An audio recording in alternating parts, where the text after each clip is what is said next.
Students, welcome once again to my YouTube channel English Mantra and I am Chandrakant sir. आज हम लोग question tag का part 2 देखने जा रहे हैं। पार्ट 1 में हम लोग नॉर्मल जो क्वेश्चन टैग क्या होता है उसका इनिशियल स्टेज हम लोग अच्छे तरह से समझ चुके हैं। तो आज हम लोग पार्ट 2 देखेंगे। और स्टूडेंट्स, जो भी मेरे चैप्टर का चाहे इंग्लिश लिटरेचर हो अदरवाइज ग्रामर सेक्शन हो, तो उसका अगर कोई वीडियो पार्ट 1 पार्ट 2 कर ऐसे करके है, तो जैसे आप पार्ट 2 देखिएगा तो उसके डिस्क्रिप्शन में आपको पार्ट 1 का लिंक मिलेगा। अगर पार्ट 1 देख रहे होंगे तो उसके डिस्क्रिप्शन में आपको पार्ट 2 का लिंक मिलेगा। अगर पार्ट 3 होगा तो उसका पार्ट 3 का लिंक भी मिलेगा। ठीक है, तो चिंता करने की कोई बात नहीं है। तो हम लोग वीडियो शुरू करें, लेकिन उससे पहले प्लीज आप लोग हमारे चैनल को सब्सक्राइब कर लीजिएगा और बेल बटन दबाना नहीं भूलिएगा, क्योंकि इससे आने वाली जो भी वीडियो होंगी उसका नोटिफिकेशन आपके पास सबसे पहले पहुंच जाएगा। ठीक है, तो हम लोग देखते हैं क्वेश्चन टैग।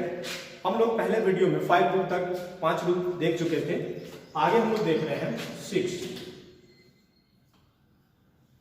एक चीज और आप समझ लीजिए कि अब क्वेश्चन टैग में हम लोग बस सब्जेक्ट का खेल हो रहा है। मतलब अब जो हम लोग रूल देखेंगे सब में सब्जेक्ट ही हमें ध्यान में रखना होगा, और इसमें सबसे ज्यादा वैल्यू उसी का है, क्योंकि ऑक्सिलरी वर्ब जो टेंस होता है वही टेंस में हम लोग रख लेते हैं। लेकिन अब सब्जेक्ट देखना है कि सब्जेक्ट अगर स्टेटमेंट का सब्जेक्ट क्या है तो उस अनुसार से टैग का सब्जेक्ट क्या होगा, टैग का क्या होगा। चलिए हम लोग यहाँ देखते हैं। जैसे पॉइंट नंबर 6, यदि हमारा स्टेटमेंट का जो सब्जेक्ट है वो पर्सनल प्रोनाउन है। ठीक है, कहने का मतलब वो यदि पर्सनल प्रोनाउन है, for an example I, we, you, he, she, it, they, तो ये सब क्या है, पर्सनल प्रोनाउन है, आप सभी जानते हैं।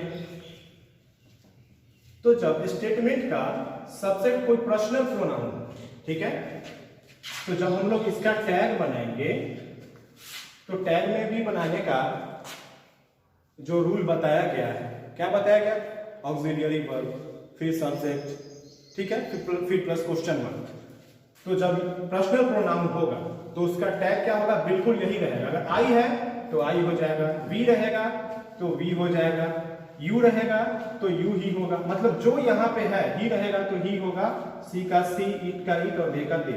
मतलब जब स्टेटमेंट का सब्जेक्ट हमारा पर्सनल प्रोनाउन होगा तो उसका टैग भी बिल्कुल वही रहेगा। ठीक है, हम लोग कुछ एग्जाम्पल देख लेते हैं। जैसे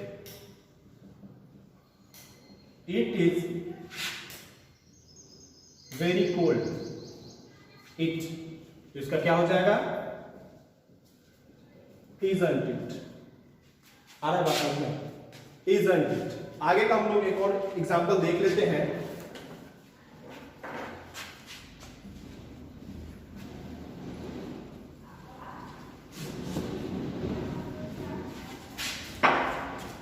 एक और एग्जाम्पल है, तो नेक्स्ट एग्जाम्पल हमारा एक और है, यू हैवंट ईटेन एनीथिंग। तो इसका क्या बनेगा, हैव यू। ठीक है, देखिए यू है तो टैग भी का जो सब्जेक्ट है वो भी आपका वही हो गया। मतलब इसमें हम लोग देख लिए, यदि स्टेटमेंट का सब्जेक्ट हमारा पर्सनल प्रोनाउन यानी I, we, you, he, she, it, they होता है तो टैग का भी सब्जेक्ट बिल्कुल सेम ही रहने वाला है, मतलब वही रहेगा। ठीक है, अब हम लोग रूल नंबर 7 देखने जा रहे हैं। तो 7 रूल में देखना है हम लोग को, अगर स्टेटमेंट का जो सब्जेक्ट है कोई नाम, ठीक है, आप लोग पॉइंट बना के लिख भी सकते हैं। अगर स्टेटमेंट का सब्जेक्ट कोई नाउन है, कोई नाम है, अगर कोई सिंगुलर में भी हो सकता है, कोई प्लूरल में भी हो सकता है। कहने का मतलब, अब जैसे मान लीजिए एक नाम यहाँ पे राम, अगर स्टेटमेंट का सब्जेक्ट जो कि एक नाम यानी राम है यहाँ, तो टैग का जो सब्जेक्ट होगा राम, चूंकि लड़का है तो वहां पे इसके लिए ही हो जाएगा, और अगर लड़की है गीता तो उसके लिए सी हो जाएगा। लेकिन तो ये सिंगुलर में है तब, लेकिन अगर ये प्लूरल हो जाए, कहने का मतलब एक नाम है तब ऐसा होगा, लेकिन एक से ज्यादा हो गया तो मान लेते हैं राम और गीता एक ही साथ हो गया किसी सेंटेंस में सब्जेक्ट के रूप में। एक से ज्यादा है तो हम लोग वहां पे टैग के सब्जेक्ट में दे यूज करेंगे। ठीक है, अगर कोई एक बॉय, कोई एक लड़का के बारे में है तो ही होगा, कोई एक लड़की के बारे में है तो सी होगा, ठीक है। लेकिन अगर बॉयज हो गया तो उसका दे ही होगा, गर्ल्स हो गया तो उसका दे होगा, ठीक है। मतलब अगर एक नाम है सिंगुलर में है तो नाम के अनुसार जेंडर वाइज ही या सी यूज करेंगे, एक से ज्यादा है प्लूरल है तो हम लोग उसके जगह दे यूज करेंगे। चलिए इसका कुछ एग्जांपल हम लोग देखते हैं।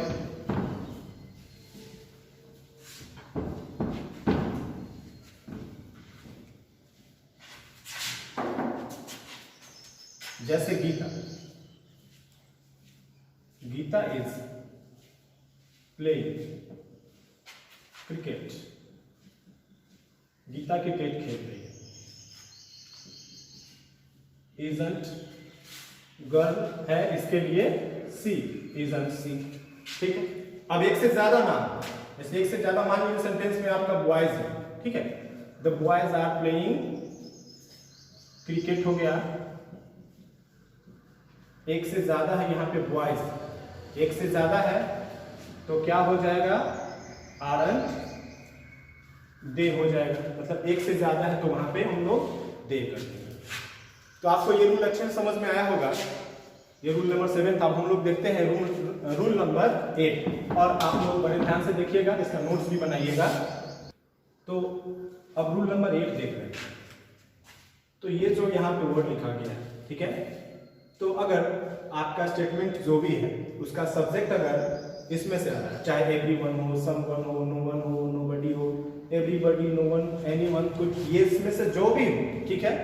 तो जब हम लोग इसका टैग बनाएंगे तो इसके सब्जेक्ट में हम लोग दे ही यूज करेंगे, ठीक है। जहां पे भी आप लोग को याद रखना ये मिले तो आपका टैग उसमें सब्जेक्ट ही क्या होगा, दे ही होगा, ठीक है। इसका हम लोग एग्जांपल देख रहे हैं।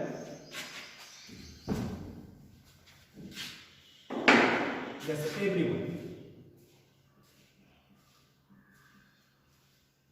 everyone has come late today। आज सब कोई लेट से ही आया है ना। तो क्या बताया गया, दे लगेगा। लेकिन आप लोग यहां ध्यान दीजिए, यहां हैज और बताया यहां जा रहा है कि टैग का सब्जेक्ट दे होगा। तो क्या हैज दे होगा, बिल्कुल नहीं होगा। क्या होगा, हैव हो जाए, क्योंकि दे लगेगा तो हैव होगा ही। और ये क्या है आपका, पॉजिटिव है तो यहाँ पे निगेटिव होगा, ठीक है। तो हैवंट दे हो जाए। बात समझ में आ गया, दे हो रहा है इसलिए हम लोग यहाँ हैज नहीं लगा करके हैव कर रहे हैं। वाज होता तो वर लगता, ठीक है, उसी अनुसार से आर लगता, ठीक है। ऑक्सिलियरी वर्ब इसी के अनुसार से आपका डिसाइड हो जाएगा। एवरीवन हैज, और ये पॉजिटिव है इसलिए वहां पे इसको निगेटिव किया गया, ठीक है। तो अब हम लोग नेक्स्ट रूल देखते हैं, ठीक है। हम लोग रूल नंबर 9 देख रहे हैं। यदि किसी टैग का, ठीक है, चलिए, यदि किसी स्टेटमेंट का, ठीक है, स्टेटमेंट का जो सब्जेक्ट, ठीक है, वो अनकाउंटेबल नाउन हो, आप लोग इसे ध्यान रखिएगा या फिर नोट भी कर सकते हैं। अनकाउंटेबल नाउन हो चाहे नॉन लिविंग, ठीक है, अनकाउंटेबल हो चाहे नॉन लिविंग हो, तो हम लोग उसका जब टैग बनाएंगे तो उसका जो वर्ब होगा वो सिंगुलर होगा और उसमें इट सब्जेक्ट के रूप में यूज करेंगे। जैसे अगर समथिंग दिया गया है, एनीथिंग दिया गया है, नथिंग दिया गया है,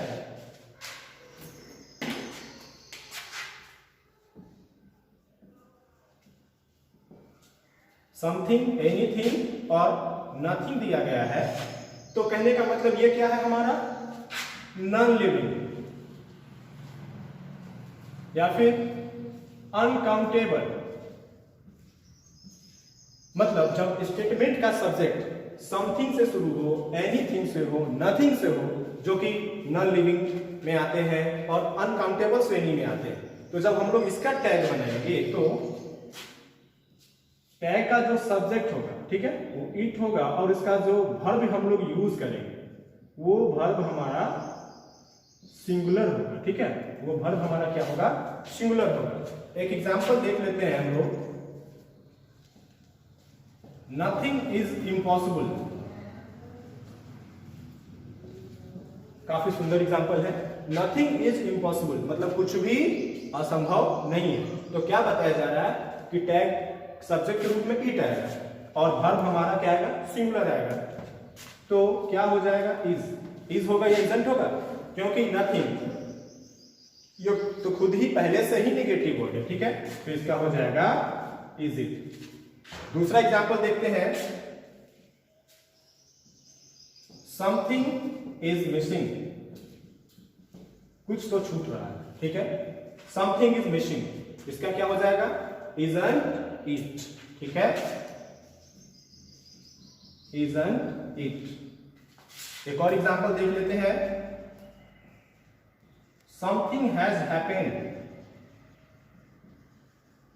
क्या बन जाएगा, something has happened, something has happened, तो क्या हो जाएगा इसका, हैजंट इट, यानी जो भी वर्ब आ रहा है हमारा वो भी सिंगुलर है और सब्जेक्ट के रूप में हम लोग क्या यूज कर रहे हैं, इट यूज कर रहे हैं अगर समथिंग, एनीथिंग, नथिंग से हमारा सेंटेंस शुरू हो रहा है तो।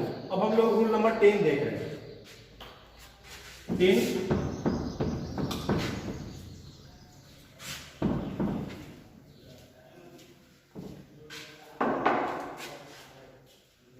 अगर स्टेटमेंट